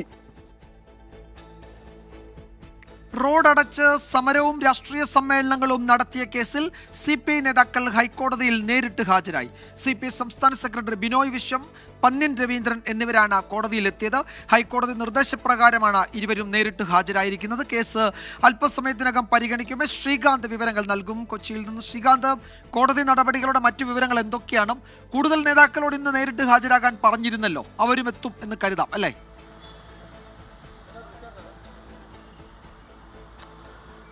വിജയകുമാർ, ഒരു സുപ്രധാനമായ നീക്കം കോടതിയുടെ ഭാഗത്തു നിന്നും നടക്കുന്നു എന്നുള്ളതാണ് മനസ്സിലാക്കേണ്ടത്. അതായത് ഇത്തരത്തിലൊരു കേസുമായി ബന്ധപ്പെട്ട് സംസ്ഥാനത്തെ പ്രമുഖരായ നേതാക്കളെ കോടതി വിളിച്ചു വരുത്തുന്നു എന്നുള്ളത് കൗതുകകരമായ കാര്യം കൂടിയാണ്. ജസ്റ്റിസുമാരായ അനിൽ കെ നരേന്ദ്രൻ, S മുരളീകൃഷ്ണ എന്നിവരുൾപ്പെട്ട ഡിവിഷൻ ബെഞ്ചിൻ്റെതായിരുന്നു ഈ നടപടി. ഇപ്പോൾ പന്ന്യൻ രവീന്ദ്രൻ ഇവിടെ എത്തിച്ചേർന്നിട്ടുണ്ട്. ബിനോയ് വിശ്വവും ഈ ഹൈക്കോടതിയിലേക്ക് എത്തിയിട്ടുണ്ട്. 2 മണിയോടുകൂടി ഈ കേസ് പരിഗണനയ്ക്കെടുക്കും. സെക്രട്ടേറിയറ്റ് മുന്നിൽ നടന്ന ജോയിന്റ് കൗൺസിലിന്റെ യോഗവുമായി ബന്ധപ്പെട്ട് ഫുട്പാത്ത് അടച്ചുകെട്ടി പന്തലിട്ടത് വിവാദമായിരുന്നു.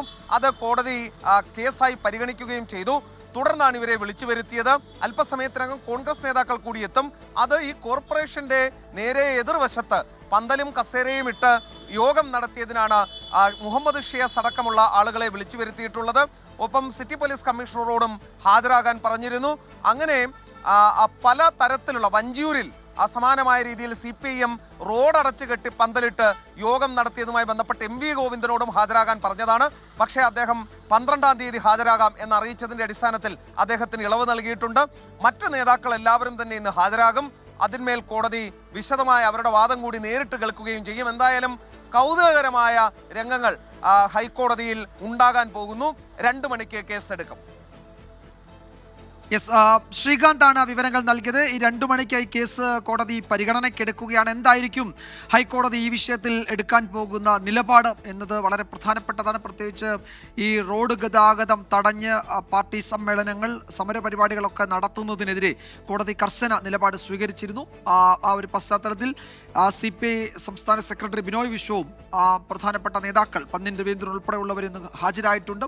അവരോട് കോടതി എന്തു പറയും, അവരെന്ത് വിശദീകരണം നൽകും എന്നതൊക്കെ അടുത്ത മണിക്കൂറുകളിൽ അറിയാം. ശ്രീകാന്താണ് വിവരങ്ങൾ നൽകിയത്.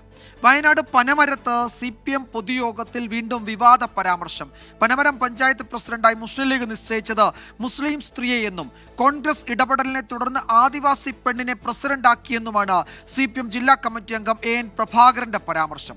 പ്രസംഗത്തിനെതിരെ യൂത്ത് ലീഗ് പരാതി നൽകി. എന്നാൽ താൻ ആരെയും വ്യക്തിപരമായി കുറ്റപ്പെടുത്തിയിട്ടില്ല എന്നാണ് AN പ്രഭാകരന്റെ വിശദീകരണം. പ്രസിഡന്റ് ഇലക്ഷന്റെ രാവിലെ ലീഗിനെ അടിവലിച്ചുകൊണ്ട് വേറെ ആളുകൾ, കോൺഗ്രസുകാർ വളരെ സമർത്ഥമായിട്ട് ലീഗാരിറ്റിയായ ഹസീനയെ പുറത്താക്കി ആദിവാസി പെണ്ണിനെ പ്രസിഡന്റാക്കി. അങ്ങനെ മുസ്ലിം വനിത ആദ്യമായി പ്രസിഡന്റായ മുസ്ലിം വനിതയെ ലീഗ് മറിച്ചിട്ടു എന്ന ചരിത്രപരമായ തെറ്റാണ് പനമരത്ത് ലീഗ് ചെയ്തിട്ടുള്ളത്.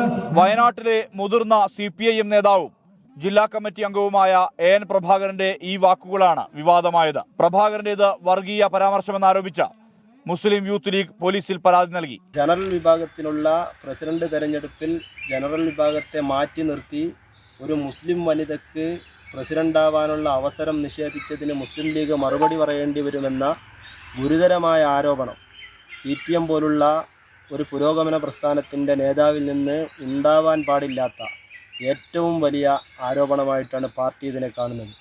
താൻ ആരെയും വ്യക്തിപരമായി കുറ്റപ്പെടുത്തിയിട്ടില്ല എന്നായിരുന്നു AN പ്രഭാകരന്റെ മറുപടി. കോൺഗ്രസിനെ അടിപ്പെട്ടാണ് മുസ്ലിം ലീഗ് പനമരത്തെ തീരുമാനം മാറ്റിയത്. ഈ വിഷയമാണ് ഉന്നയിച്ചതെന്നും AN പ്രഭാകരൻ 24നോട് പറഞ്ഞു. LDF ഭരിച്ചിരുന്ന പനമരം പഞ്ചായത്ത് അവിശ്വാസ പ്രമേയത്തിലൂടെ UDF പിടിച്ചെടുത്തിരുന്നു. LDFിലെ ബെന്നി ചെറിയാൻ UDFന് അനുകൂലമായി നിലപാടെടുത്തതാണ് അട്ടിമറിക്ക് കാരണം. ഇതിന്റെ തുടർച്ചയായി കഴിഞ്ഞ ദിവസം CPM നടത്തിയ പൊതുയോഗത്തിലാണ് വിവാദ പ്രസംഗം. 24 വയനാട്. CPIM തൃശൂർ ജില്ലാ സമ്മേളനത്തിന്റെ പൊതുചർച്ചയിൽ സംസ്ഥാന സർക്കാരിനെതിരെയും പാർട്ടി നേതൃത്വത്തിനെതിരെയും രൂക്ഷ വിമർശനം. 1-ാം പിണറായി സർക്കാരിനെ അപേക്ഷിച്ച് 2-ാം പിണറായി സർക്കാരിന് പ്രവർത്തന മികവില്ല എന്ന് പ്രതിനിധികൾ വിമർശിച്ചു. നേതൃത്വത്തിന്റെ മൗനമാണ് കരുവന്നൂർ സഹകരണ ബാങ്കിൽ ദുരന്തം സൃഷ്ടിച്ചതെന്നും കുറ്റപ്പെടുത്തലുണ്ടായി. 1-ാം പിണറായി സർക്കാരിന്റെ കാലത്ത് മന്ത്രിമാരുടെ പ്രവർത്തനം മികച്ചതായിരുന്നുവെങ്കിൽ 2-ാം പിണറായി സർക്കാരിന്റെ കാലത്ത് മികച്ച ഭരണം സൃഷ്ടിക്കുന്നതിൽ പരാജയപ്പെട്ടുവെന്നാണ് പൊതുചർച്ചയിലെ വിമർശനം. വീട്ടമ്മമാർക്ക് പെൻഷൻ എന്നതായിരുന്നു നിയമസഭാ പ്രകടന പത്രികയിലെ പ്രധാന വാഗ്ദാനം. സർക്കാരിന്റെ അവസാന കാലത്തും പദ്ധതി നടപ്പിലാക്കാത്തത് സാധാരണ പ്രവർത്തകരെ വെട്ടിലാക്കുന്നുവെന്നും പ്രതിനിധികൾ തുറന്നടിച്ചു. പെൻഷൻ വർധനയും നടപ്പായില്ല. കരുവന്നൂർ സഹകരണ ബാങ്കിൽ പ്രശ്നങ്ങളുണ്ടെന്ന് മനസ്സിലാക്കിയപ്പോൾ തന്നെ നേതൃത്വം ഇടപെട്ടില്ല. നേതൃത്വത്തിന്റെ മൗനം കരുവന്നൂരിൽ ദുരന്തം സൃഷ്ടിച്ചുവെന്നും പൊതുചർച്ചയിൽ വിമർശനമുണ്ടായി. ഇഡിക്കെതിരെ കടുത്ത നിലപാടെടുക്കുന്നതിൽ ജില്ലാ നേതൃത്വം പരാജയപ്പെട്ടു. മൗനം പാലിച്ചത് എൻഫോഴ്സ്മെന്റ് ഡയറക്ടറേറ്റിന് വളം വെച്ചുകൊടുക്കുന്നതായെന്നും പൊതുചർച്ചയിൽ വിമർശനമുയർന്നു. ഉച്ചയ്ക്കു ശേഷം പൊതുചർച്ചയ്ക്ക് മറുപടി നൽകും. നാളെയാണ് സംഘടനാ തെരഞ്ഞെടുപ്പ്. തൃശൂരിൽ നിന്നും സൂരജ് ജി, 24. എഴുത്തുകാരൻ M മുകുന്ദനെ വിമർശിച്ച് മുൻമന്ത്രി G സുധാകരൻ. എഴുത്തുകാർ സർക്കാരുമായി സഹകരിച്ചു പോകണമെന്ന M മുകുന്ദന്റെ പരാമർശം അവസരവാദപരം. ഭരണകൂടത്തിന്റെ ക്രൂരതകളെ എതിർക്കണമെന്നും G സുധാകരൻ പറഞ്ഞു. ഗവൺമെന്റുമായി സഹകരിച്ചു വേണം എഴുത്തുകാർ പോകേണ്ടത് എന്ന് M മുകുന്ദൻ പറഞ്ഞപ്പോൾ എല്ലാവരും കേട്ടു. അത് ഏത് ഗവൺമെന്റിനെ ഉദ്ദേശിച്ചെന്നറിയില്ല. അത് ഉദ്ദേശിച്ച ഗവൺമെന്റ് സ്ഥാനത്ത് വേറൊരു ഗവൺമെന്റ് വന്നാൽ അവരെയും സപ്പോർട്ട് ചെയ്യണമെന്നാണല്ലോ അതിൻ്റെ അർത്ഥം. അവസരവാദമാണല്ലോ. എപ്പോഴും ഭരണകൂടത്തെ എതിർക്കുന്നതാണ് നാടകം. അനുകൂലിച്ച നാടകമില്ല, ഉണ്ടാവില്ല. ഭരണകൂടത്തെ രാഷ്ട്രീയമായിട്ടല്ലേ പറയുന്നത്, കക്ഷിയെ എതിർക്കണമെന്നല്ല, ഭരണകൂടത്തിൻ്റെ ഗൗരവതകളെ എതിർക്കണം. ഭരണകൂടം എല്ലാവരും അടിച്ചമർത്തുകയാണ്. ഭരണകൂടം എന്ന് പറഞ്ഞാൽ സ്റ്റേറ്റ് അല്ല, ദേശീയ തലത്തിലാണ് ഭരണകൂടം ഇരിക്കുന്നത്. കോഴിക്കോട് വടകരയിൽ 9 വയസ്സുകാരിയെ കാറിടിച്ച് നിർത്താതെ പോയ പ്രതി 1 വർഷത്തിനു ശേഷം പിടിയിലായി. പുറമേരി സ്വദേശി ഷെജിലിനെ കോയമ്പത്തൂർ വിമാനത്താവളത്തിൽ വെച്ചാണ് പിടികൂടിയത്. ഗുരുതര പരിക്കേറ്റ പെൺകുട്ടി ഇപ്പോഴും കോമയിൽ തുടരുകയാണ്. പ്രതിക്ക് പരമാവധി ശിക്ഷ നൽകണമെന്നും സർക്കാർ നൽകുമെന്ന് പറഞ്ഞ സഹായം ലഭിച്ചിട്ടില്ല എന്നും ദൃശാനയുടെ കുടുംബം പ്രതികരിച്ചു. കഴിഞ്ഞ വർഷം ഫെബ്രുവരി 17-ന് വടകര ദേശീയപാതയിൽ ചോറോട് വെച്ചാണ് അപകടമുണ്ടായത്. അപകടത്തിൽ 62 വയസ്സുകാരി മുത്തശ്ശി മരിക്കുകയും 9 വയസ്സുകാരിയായ ദൃശാന അബോധാവസ്ഥയിലാവുകയും ചെയ്തു. ഈ അപകടത്തിന് പിന്നാലെ പ്രതി വിദേശത്തേക്ക് കടക്കുകയായിരുന്നു. തിരികെ നാട്ടിലേക്ക് വരുന്നതിനിടെ കോയമ്പത്തൂർ വിമാനത്താവളത്തിൽ വെച്ചാണ് ഷെജിൽ പിടിയിലാവുന്നത്. പോലീസിനെ ഏറെ വലച്ച അന്വേഷണത്തിൽ 9 മാസത്തിനു ശേഷമാണ് പ്രതിയെക്കുറിച്ചോ ഇടിച്ച വാഹനത്തെക്കുറിച്ചോ വിവരം ലഭിച്ചത്. തെറ്റായ രേഖകൾ നൽകി ഇൻഷുറൻസ് നേടിയതുമായി ബന്ധപ്പെട്ട അന്വേഷണമാണ് ഷെജിലിലേക്ക് എത്തിയത്. അതേസമയം പ്രതിക്ക് പരമാവധി ശിക്ഷ ലഭിക്കണമെന്നും മകളെ ചികിത്സിക്കാൻ സാമ്പത്തിക സഹായം വേണമെന്നും കുടുംബം പ്രതികരിച്ചു. അയാൾ കുറ്റം മറച്ചു വെച്ച് എൻ്റെ വാഹനത്തിന് ഇൻഷൂർ പണവുമായി അയാൾ ഗൾഫിൽ കടക്കുകയെന്ന് വെച്ചാൽ ഏറ്റവും ക്രിമിനൽ ബുദ്ധിയുള്ള ഒരാളെ ഇങ്ങനത്തെ പണി ചെയ്യൂ. അയാൾക്ക് നിയമപരമായിട്ടുള്ള നല്ല തക്കതായ ശിക്ഷ അയാൾക്ക് കിട്ടണം. എൻ്റെ മോളെ ജീവിതത്തിലേക്ക് കൊണ്ടുവരണം എന്നുള്ള ആഗ്രഹമുണ്ട്. അപകടമുണ്ടാക്കി കാർ നിർത്താതെ പോയി, വ്യാജരേഖ ഉണ്ടാക്കി ഇൻഷുറൻസ് തുക തട്ടിയെടുത്തു എന്നിങ്ങനെ 2 കേസുകളാണ് രജിസ്റ്റർ ചെയ്തത്. Vadakara rural crime branch DYSP V ബെന്നിയുടെ നേതൃത്വത്തിലാണ് അന്വേഷണം പുരോഗമിക്കുന്നത്. 24 കോഴിക്കോട്. ഈ കേസിലെ പ്രതിയെ പിടികൂടാൻ ഇപ്പോൾ അന്വേഷണ സംഘം കോയമ്പത്തൂർ വിമാനത്താവളത്തിൽ എത്തിയിട്ടുണ്ട്. പ്രതിയുമായി പോലീസ് സംഘം അല്പസമയത്തിനകം അവിടെ ഒന്നും മടങ്ങും. നിഖിൽ പ്രമേഷ് കോയമ്പത്തൂർ വിമാനത്താവളത്തിൽ നിന്ന് ഏറ്റവും പുതിയ വിവരങ്ങൾ നൽകും. നിഖിൽ, ഈ പ്രതിയെ കസ്റ്റഡിയിലേക്ക് പോലീസ് ഏറ്റെടുത്തിട്ടുണ്ടോ? വിമാനത്താവളത്തിൽ നിന്ന് കസ്റ്റഡിയിൽ എടുത്തിട്ടുണ്ടോ? അയാളെ കൈമാറിയിട്ടുണ്ടോ പ്രതി? എന്തൊക്കെയാണ് വിവരങ്ങൾ?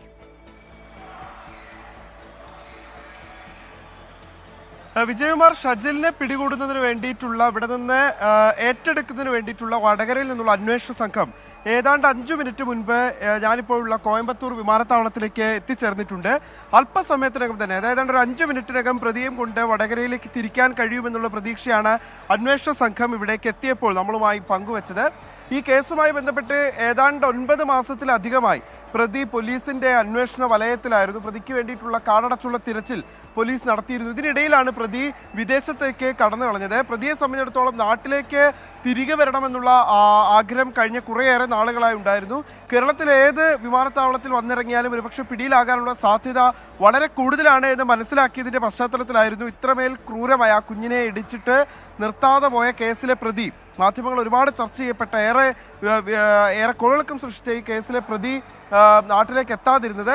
തുടർന്ന് ഇന്ന് പുലർച്ചെ ഏതാണ്ട് 3 മണിക്ക് ഷാർജയിൽ നിന്ന് കോയമ്പത്തൂരിൽ വന്നിറങ്ങിയ വിമാനത്തിൽ ഈ പ്രതി വന്നിറങ്ങുകയും പ്രതിയെ പിടികൂടുകയുമായിരുന്നു. എമിഗ്രേഷൻ വിഭാഗത്തിലെ സെക്യൂരിറ്റി സെക്ഷനിലാണ് ഇപ്പോൾ പ്രതി ഉള്ളത്. അല്പസമയത്തിനകം തന്നെ പ്രതിയും കൊണ്ട് വടകരയിൽ നിന്നുള്ള അന്വേഷണ സംഘം പുറത്തേക്ക് എത്തുമെന്നുള്ളതാണ് അറിയാൻ കഴിഞ്ഞത്. ഇന്ന് രാവിലെ ഈ വിവരം ലഭിച്ച ഉടനെ 7 മണിയോട് കൂടിയാണ് അന്വേഷണ സംഘം വടകരയിൽ നിന്ന് കോയമ്പത്തൂരിലേക്ക് തിരിച്ചത്. ആ സംഘം അല്പസമയം മുൻപ് എത്തിച്ചേർന്ന് ഇപ്പോൾ വിമാനത്താവള അധികൃതരുമായി സംസാരിച്ചുകൊണ്ടിരിക്കുന്നു.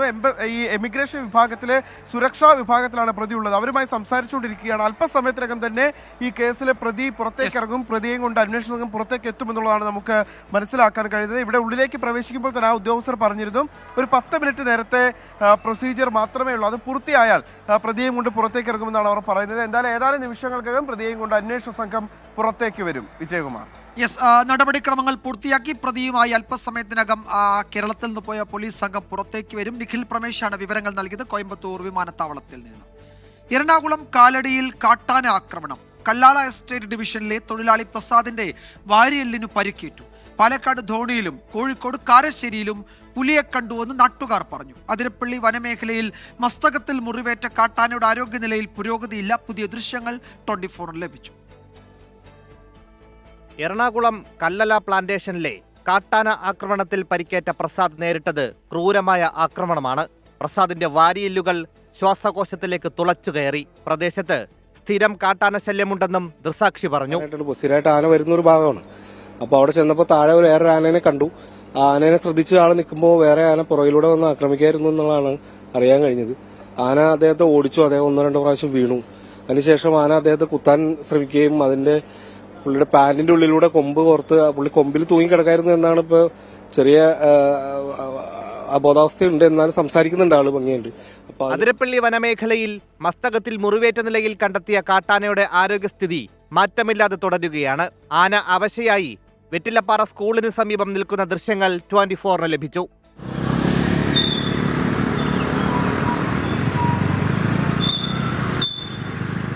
അതേസമയം പാലക്കാട് ധോണിയിലും കോഴിക്കോട് വല്ലത്തായിപ്പാറയിലും പുലി സാന്നിധ്യമുണ്ടെന്ന് നാട്ടുകാർ പറഞ്ഞു. ധോണി മൂലമ്പാടം സ്വദേശിനി ശാരദയുടെ കോഴിക്കൂട്ടിൽ നിന്ന് പുലി കോഴിയെ പിടിച്ചുവെന്നാണ് പരാതി. കോഴിക്കോട് വല്ലത്തായിപ്പാറയിൽ ഓട്ടോയിൽ യാത്ര ചെയ്യുന്നവർ ഇന്ന് പുലർച്ചെയാണ് പുലിയെ കണ്ടത്. സ്ഥലത്ത് വനം വകുപ്പ് ഉടൻ ക്യാമറ സ്ഥാപിക്കും.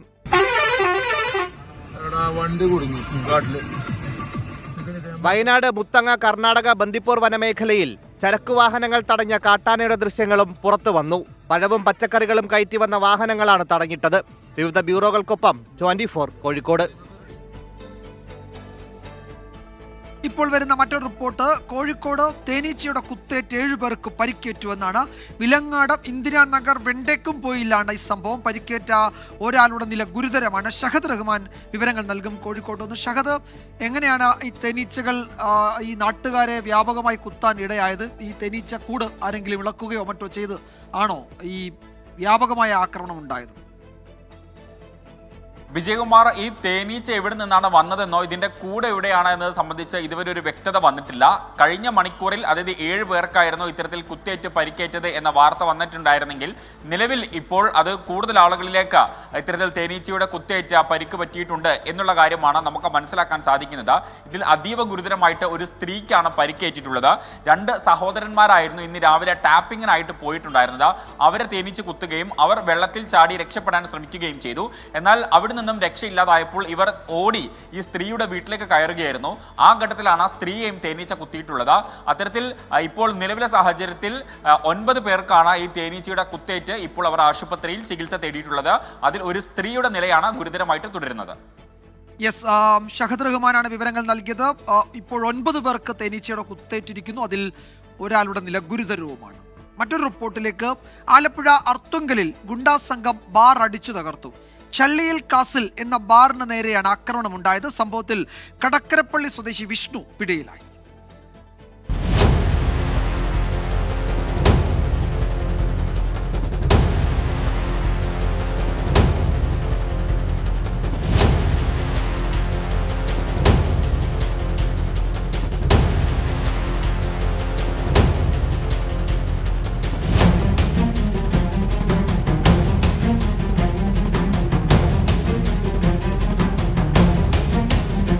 ഇന്നലെ രാത്രി 8 മണിയോടെയാണ് സംഭവം. ഇരുചക്ര വാഹനങ്ങളിലായി എത്തിയ 4 അംഗ സംഘമാണ് ആക്രമണത്തിന് പിന്നിൽ.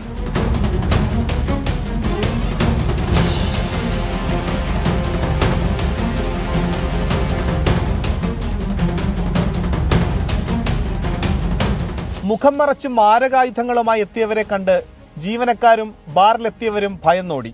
റൂമിലുള്ളവരെ പുറത്തിറക്കിയ ശേഷം കൗണ്ടർ അടിച്ചു തകർക്കുകയായിരുന്നു. ജീവനക്കാരന്റെ മൊബൈൽ ഉൾപ്പെടെ എടുത്തു. 1,28,000 രൂപയുടെ മദ്യം ഉൾപ്പെടെ 3 ലക്ഷം രൂപയുടെ നാശനഷ്ടമുണ്ടായതായി ബാർ ഉടമ.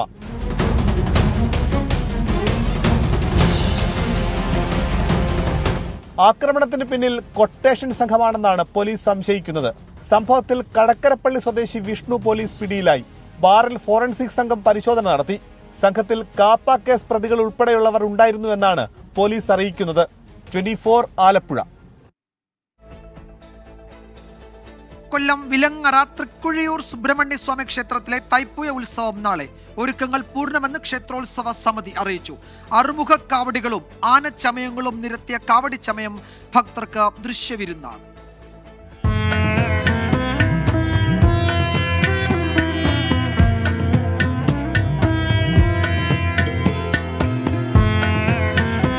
തമിഴ് തൈമാസത്തിലെ പൂയം നാളാണ് തൈപ്പൂയം.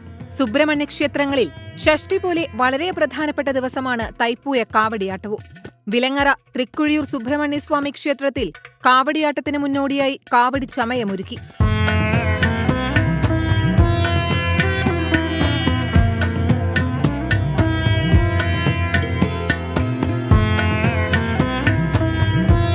ക്ഷേത്രത്തിന് മുന്നിലായി ഒരുക്കിയ പ്രത്യേക പന്തലിൽ 100 കണക്കിന് പീലിക്കാവടികൾ നിരന്നു.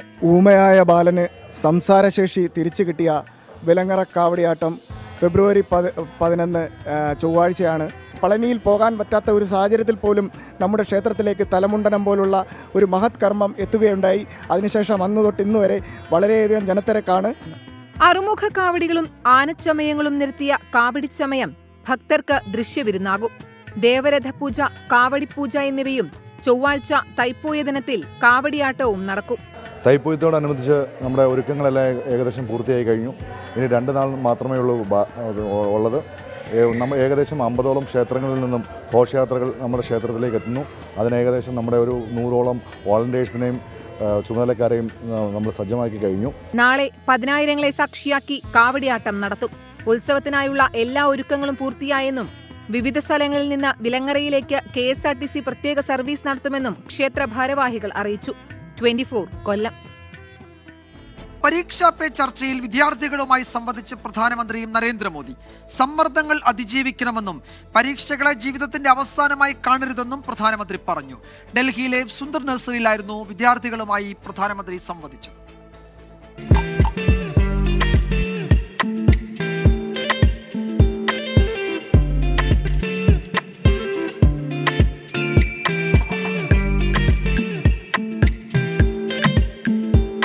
വിദ്യാർത്ഥികൾക്ക് മേലുള്ള പരീക്ഷാ സമ്മർദ്ദം കുറയ്ക്കുക എന്ന ഉദ്ദേശത്തോടെയാണ് പ്രധാനമന്ത്രി നരേന്ദ്രമോദിയുടെ പരീക്ഷാ പേ ചർച്ച.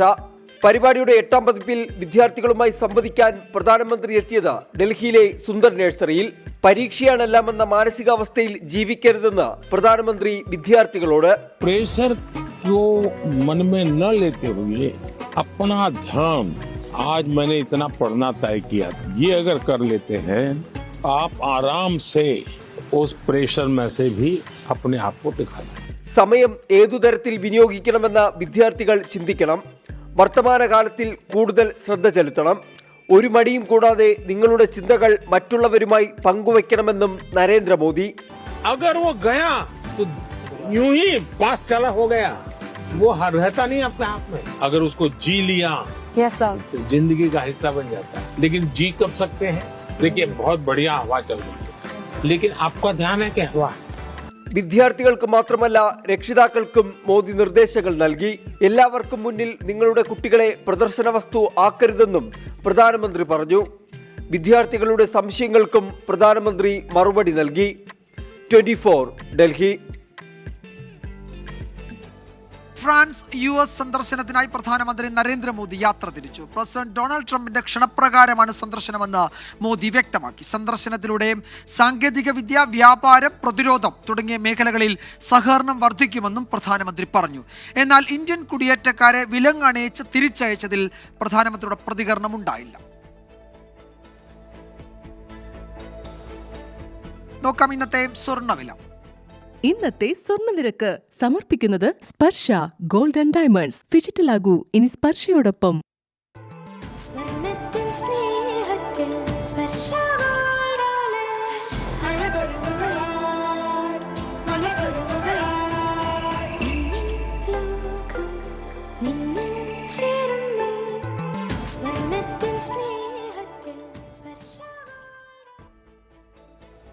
റിപ്പോർട്ടോടെ വാർത്താമഴ അവസാനിക്കുന്നു.